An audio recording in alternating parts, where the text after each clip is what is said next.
ኢሳምና ኢክሩ ሊጋቡ ነው። ሽማግሌም ሊልኩ ነው። አሰላሙ አለይኩም ወራህመቱላሂ ወበረከቱ። የሸምስ ኢትዮጵያ ቤተሰቦች እንዴት አላችሁ? እንደምን አላችሁ? ከኔ ጋር አልሐምዱሊላህ ሁሉ ሰላም፣ ሁሉ መልካም ነው።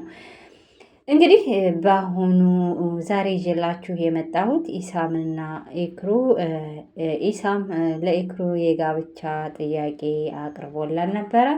እንግዲህ አበባ ገዝቶ ቀለበቱን ገዝቶ ታገቢኛለሽ ወይ እንዳልንበረከክ እግሬንም አሞኛል ተሰብሬያለሁ፣ ስለዚህ ታገቢኛለሽ ብሎ የጋብቻ ጥያቄ አቅርቦላታል።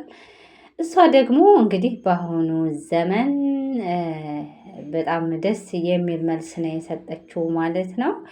እንግዲህ አንተ እንደምታውቀው ቤተሰቦቼ ብዙ ደስተኛ አይደሉም። እነሱን አሳምኜ ከነሱ ጋር ሁኜ አንተም ከኔ ጋር ሆነ እነሱን ካሳመን በኋላ በሀገራችን ደንብ በክብራችን በደንባችን መሰረት ሽማግሌ ልከህ እሺ ካሉ በኋላ የጋብቻ ጥያቄውን እቀበልሃለሁ። ይህንንም ቀለበት ከዛ በኋላ የምለብሰው ይሆናል፣ ምን ይታወቃል ብላ ተነስታ ታውህዳለች ማለት ነው።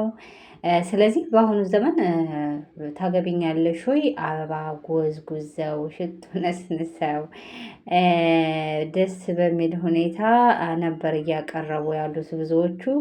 እሱ ደግሞ የኛ ሃይማኖታችን አይፈቅድም ታውቂዋለሽ፣ መንበርከክም አይፈቀድልንም እና ታገቢኛለሽ ወይ ብሎ ነበር የጠየቃት። እሷ ደግሞ ከሱ የበለጠ የድሮ ደንባችንን ያለንን ባህላችንን አንጸባርቃለች ማለት ነው። በጣም ደስ ይላል።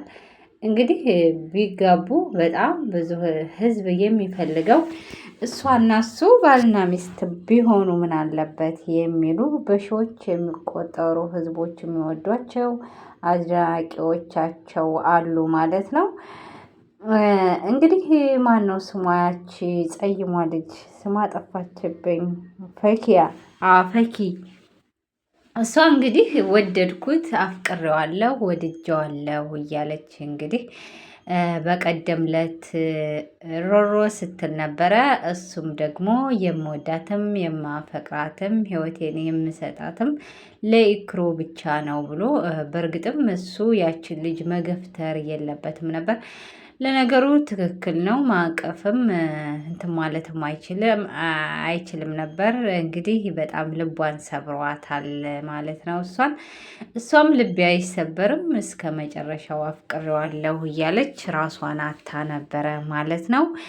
እንግዲህ እውነትም ይሁን ውሸት ግን ፈኪያን በዚህ መጠን ብዙ ሰው አይፈልግም ነበረ እንደዚህ እንዲኮን ማለት ነው። ግን ደግሞ እሷ እንግዲህ ለቪዲዮ ለዩቲዩብ ሰዎች ምን ይላሉ በማለት እንግዲህ ዩቲዩባቸው ሲቀዘቅዝ እንደዚህ አይነት አክት ያሳያሉ ማለት ነው።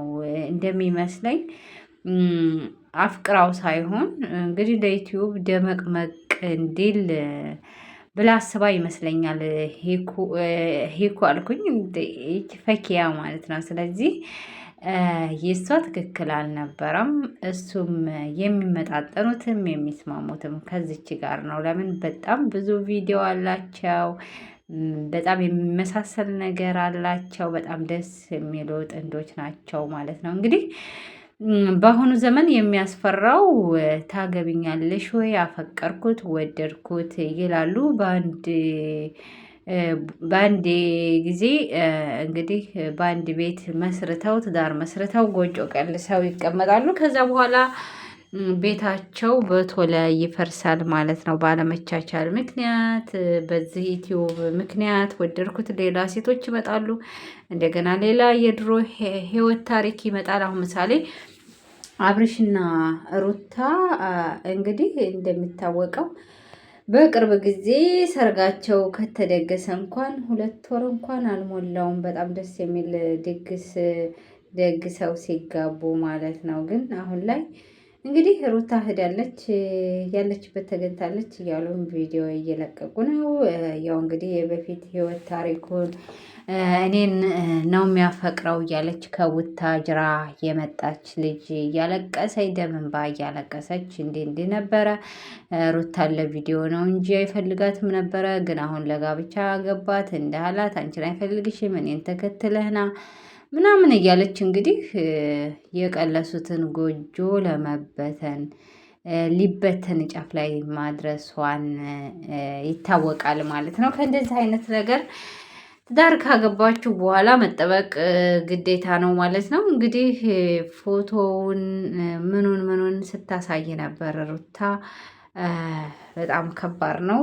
ልጅቱም ሀቅ አለኝ የኔን ሀቅ አላወጡትም እያለች እንግዲህ ቪዲዮ እየለቀቀች ነው ያለችው ማለት ነው። የማንኛቸው ሀቅ ነው የማንኛቸው ደግሞ ውሸት ነው ብሎ ለመለየት በጣም ከባድ ነው። አንዳንድ ጊዜ ፌመስ ስለሆኑ ብቻ አይዋሹም ብላችሁ መጠበቅ የለባችሁም። ይች ልጅ ደግሞ እውነትም ሊኖራት ይችላል። እንግዲህ የበፊት ፍቅረኛዋ ከሆነ አብርሽ እስከ መጨረሻው ድረስ የማያወራት ከሆነ ይች ልጅ እንዴት መጣች? አሁን ህይወቱን መስርቶ ትዳሩን ይዟል ማለት ነው።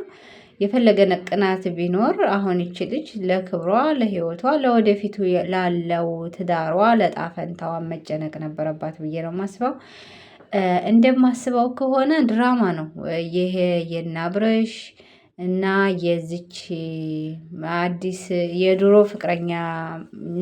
የድሮ ፍቅረኛው ነኝ ብላ የመጣቸው ልጅ እንግዲህ እንደምመለከተው ከሆነ ዩቲዩቧም 25,000 ሰብስክራይብ ብቻ ነው ያላት። ስለዚህ ይችን ልጅ ለማሳደግ የሞከሩት ያደረጉት ድራማ ነው ብዬ ነው የማስበው። ለምን እና አብርሽና እነ ሩታ አሁን ሊጣሉ አይችሉም። በድሮ ፍቅረኛው መሰረት እንግዲህ እምባ እያነባይ የሚያለቅስ ሁላ እውነታ ነው ብሎ ማመን በጣም ከባድ ነው በአሁኑ ዘመን ማለት ነው። ስለዚህ ለማልቀስ ከፈለግን የሚያስለቅስ ነገር ከዓይናችን ጠብ ጠብ ማድረግ ነው።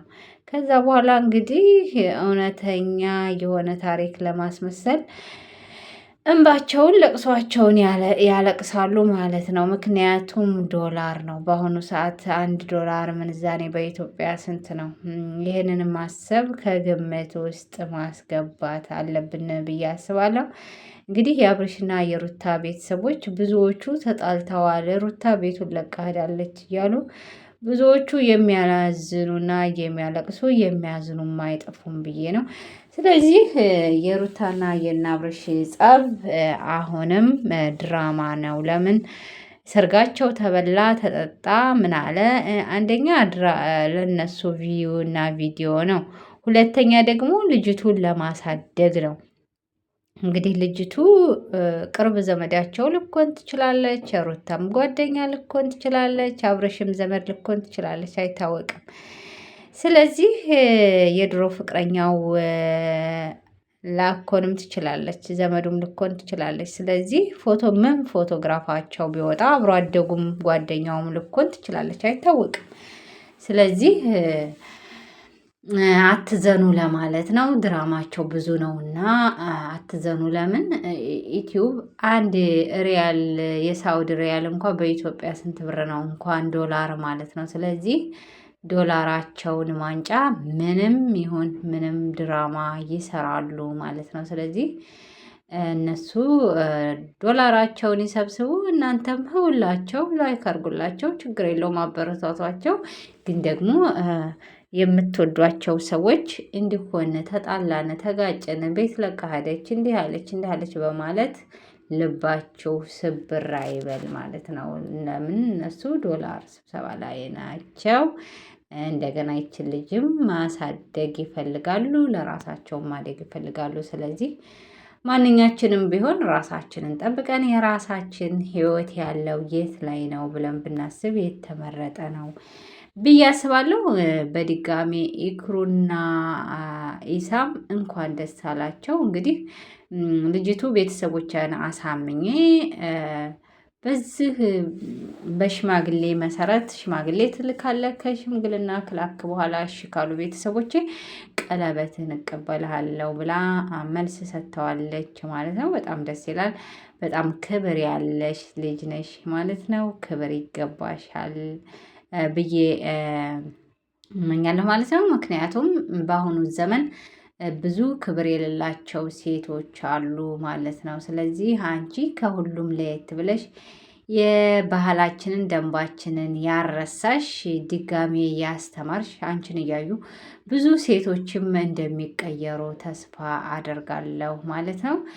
እንግዲህ ላይክ ሰብስክራይብ እያደረጋችሁ ቤተሰብ ገባ ገባ በሉ ማለት ነው። ስለመጣችሁም በጣም ከልብ አመሰግናለሁ። ስለተከታተላችሁኝም አመሰግናለሁ ውዶችዬ። እንግዲህ የኢክሩን ታሪክ እናንተም እንደምትደግሙት ያላገባችሁ እህት ወንድሞቼ ባህላችሁን ወጋችሁን ባረሱ ጥሩ ነው ብዬ አስባለሁ። የሰው ባህልና ወግ ስናሳድድ የራሳችንን ባህል አንርሳ እላለሁ። ላይክ እና ሰብስክራይብ አይረሳ። ስለተከታተላችሁኝ ከልብ አመሰግናለሁ። ማሰላማ